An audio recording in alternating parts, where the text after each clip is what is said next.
There are two verses where I'm having some difficulty, 7:15 and 7:16. In 7:15, a few categories are mentioned. One of them, the ignorant will not find God. I find this not really fair, as some of these people are not bad people, but they cannot help it that life did not show them the way. In 7:16, a similar verse, but about the good people. Here I got totally confused that a group of people were here mentioned who desired money and material wealth. Why would the desire for money be something good?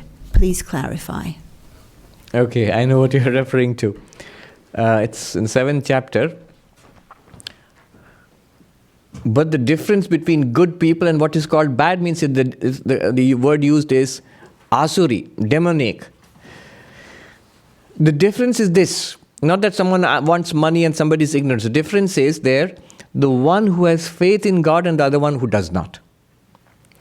So the first verse refers to, it says, Mayaya aparita jnana asurim bhavamapanna, whose knowledge or faith is, they're deluded by Maya and full of demonic attributes. What kind of person is that? The kind of person who feels this world alone is real. There's nothing else. Religion, all that is just nonsense. Spirituality is nonsense. This physical world is real. It's just matter. Matter, energy, time, space, that's what it is. And there's nothing more than this here. So a complete reductionist kind of worldview, and the material goals in the life are what are worth pursuing, and that's it. What about God, heaven, spirituality, enlightenment, Brahman, liberation, whatever? Oh, all that is nonsense. So that's the kind of person he's referring to. So the person completely involved in samsara and sees nothing beyond that, has no faith, let alone knowledge, has no faith, even the possibility of something beyond that. Compared to that, the next verse talks about those who have some faith in God, in spirituality, just the beginnings, the glimmerings. And says, such people, the good ones, they are the ones, and he gives 4 categories. That's where the confusion lies. He gives 4 categories of these good people. What are the 4 categories? Chaturvida bhajante mam. 4 kinds of people have faith in me, God, and worship me. What are the 4 kinds? Artha, jigyasu, artharthi, jnanicha. Artha means those who are in distress. Just because they are in distress doesn't mean that they're necessarily good people. He says they are good, or they have a spiritual possibility because they have faith in God. In distress, they turn to God.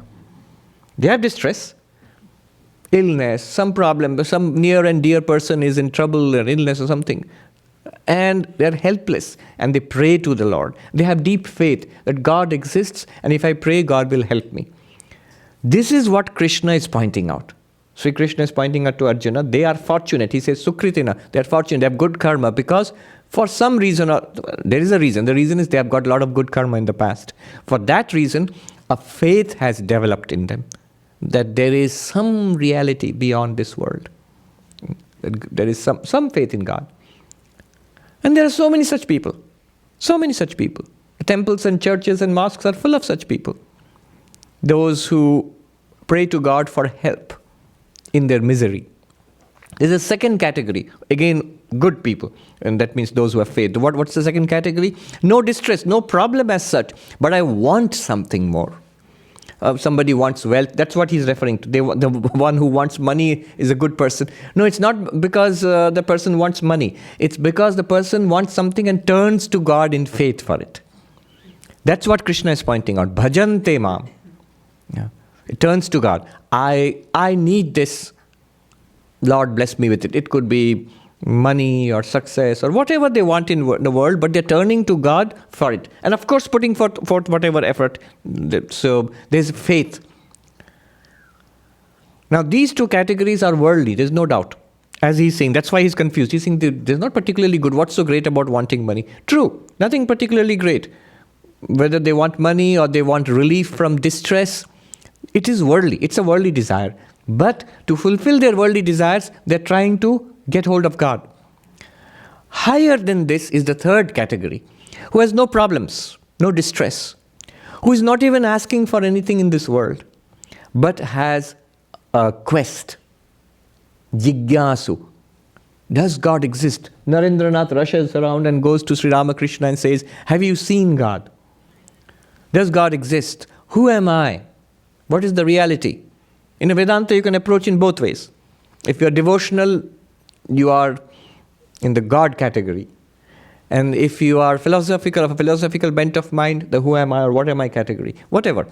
Inquiry into the self or inquiry about God. Both are Brahma Jigyasa. So that's Jigyasu, that's the higher category, the spiritual seeker. Most of us here are. Most of us here. We are here because we have a spiritual quest.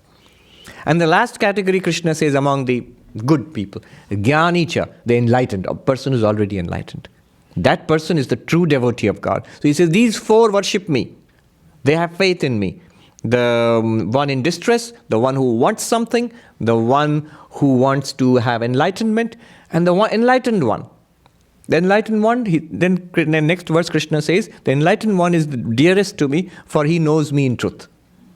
Then for others, I am an article of faith. And for the earlier category, the so-called demonic category, there's no question of faith also. Now, the question is, it's unfair. It's not unfair, because if you look at the Hindu worldview, not just Hindu, Buddhist, the Indian worldview, Hindu, Buddhist, Jain, Sikh worldview, there are multiple births, any number of chances. So if a person has no faith in God, this is unfair because the life had not revealed to him. Doesn't matter. Wait, life will reveal. Time will come. In this life, next life, it will come. As experience after experience piles on. We are all ancient souls. You just have to look into the eyes of a newborn baby to realize it's a very ancient creature. So, experience after experience, it shapes it's like the school of life. And we will come to spiritual life. Everybody will come to spiritual life. That's why Vedanta is not missionary. Vedanta is very, very patient, very laid back. Vedanta's approach is take your time. I often say Vedanta is like finishing school for spirituality. Last stop, spirituality. Yeah, take your time, explore. Swami Vivekananda says, take your time only half seriously, because it's better not to take your time. If you really ask me, many lives and enormous amounts of suffering, who would want to go through that? If you are sensitive enough, if you're really sensitive, then you realize the nature of this world. Why would you want to repeat it again and again? That first person is demonic because for that person, this world is great and this is what that person wants. So let the person go on. Vedanta is relaxed enough to wait. Maybe at the end of this life, maybe other lives, the person will come back. We go through so many, and we have all been like that. So there's no need to think that that person is specially unlucky or lost. We have all been like that, and now we are here. And we will go on.